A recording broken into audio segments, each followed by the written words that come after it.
Өнөөдөр 2012 оны 4 сарын 14-ний өдөр. За бид өнөөдөр туршилтанд ирэлэх түвшээ Петровисын шатгуун түгээх станц 25 гэсэн салбар дээрээс одоо аваад байна. Тэгэхээр миний ард харагдаж байгаа 4 савлгаатай энэ 4 савд бол бид түвшээ авсан байгаа. Тэгэхээр нэг бүр нь 20 литр, за нийт 80 литр түвшийг авсан байна. Энэ 80 литр түвшээр бид өнөөдрийн туршилтыг гүйцэтгэх болно.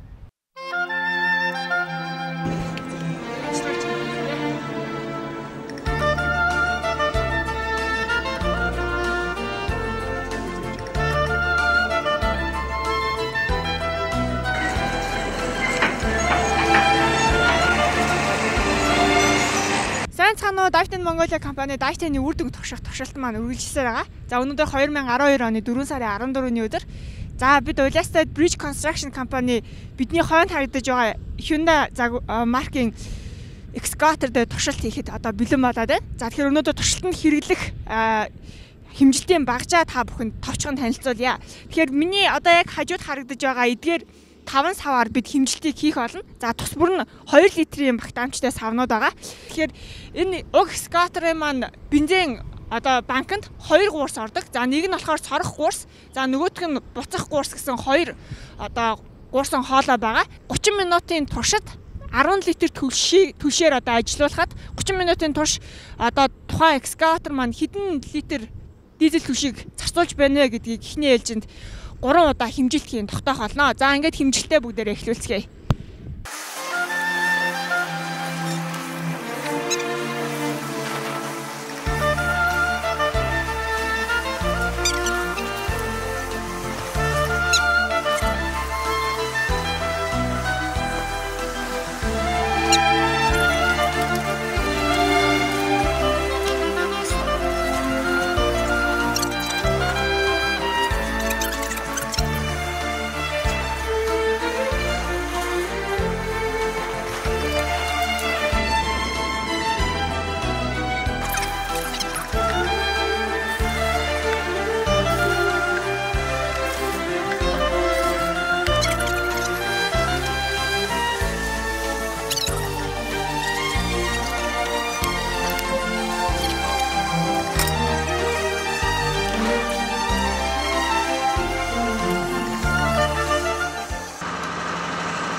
Нарогон.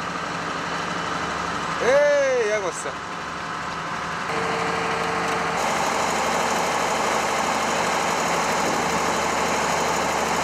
За Dive-ийн үр дүн турших туршилт маань excavator дээр үргэлжилж байна. За тэгэхээр excavator-т маань одоо 10 литр түвшийг тухайн савнд хийсэн байгаа. За тэгээд сорох болон буцах болон хоёулаа энэ сав руу орсон байна. За тэгэхээр одоо энэхүү excavator-ыг 30 минут ажиллуулах байгаа. За 30 минут ажиллахад 10 литр түвшнээс хэдэн литр түвш үлдэх нь вэ гэдгийг бид хэмжин. За ингэснээр яах вэ гэхээр уг excavator маань 30 минут нормалаар ажиллахад за нийт хэдэн литр түвшийг зарцуулах вэ гэдгийг бид хэмжих юм аа. За тэгэхээр одоо ажиллаж эхэлснээс хойш 6 минут одоо өнгөрсөн байна.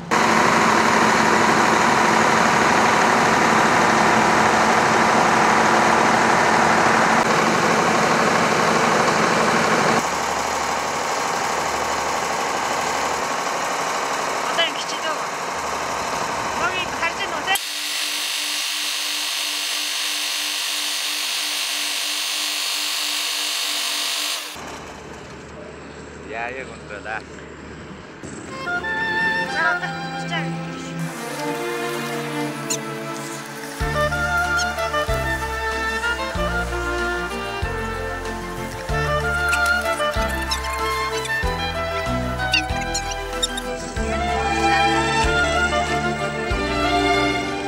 Бид сая excavator-ыг яг 30 минутанд хэдэн литрийг зарцуулдаг вэ гэдгийг тогтоохоор эхний хэмжилтээ хийсэн байгаа.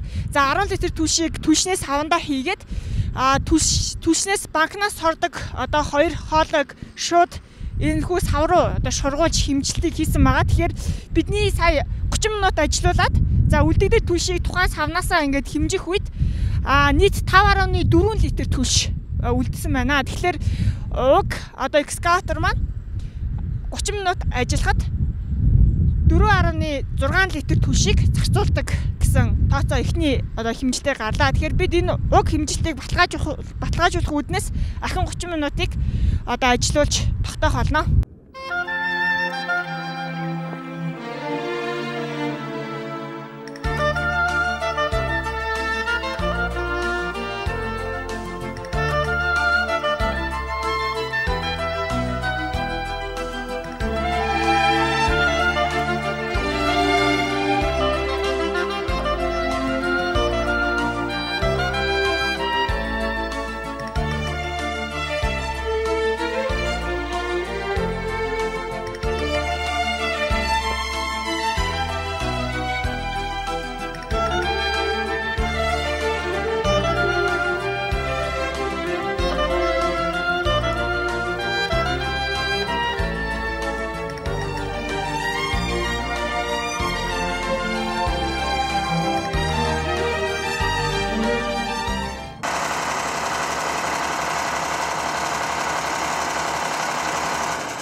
За бид тэгэхээр экскаватор дээр 2 дахь хэмжлэлийг хийсэн байгаа.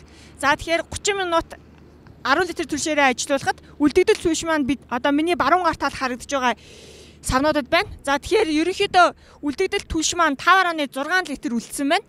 За тэгэхээр 5.6 литр гэдэг бол 30 минутанд 2 дахь удаагийн хэмжлэлээр 4.4 литрийг зарцуулсан гэсэн тооцоо гарч байна. Тэгэхээр бид 3 дахь хэмжлэлийг ахин хийх болно.